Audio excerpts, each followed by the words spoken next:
Hi guys, in today's video, I'm going to teach you how to use the software. I'm pretty sure that most of you know how to use it, but in case you don't know, this video is for you.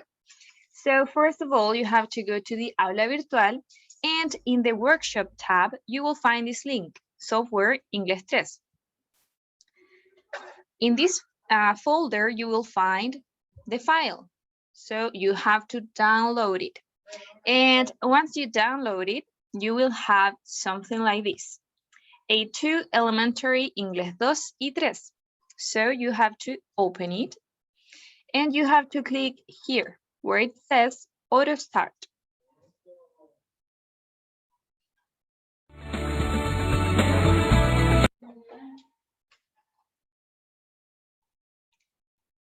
So since you are in Inglés 3, we will work from Unit 8, from Unit 8 to Unit 14.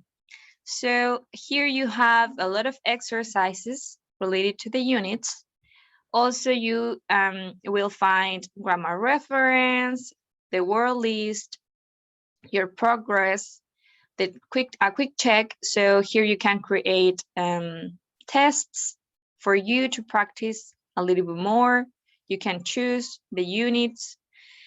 Also, you have the dictionary and the sounds in case you want to practice pronunciation. And in case you have any doubts about how to use it, you can send me an email. So take care and see you soon. Bye.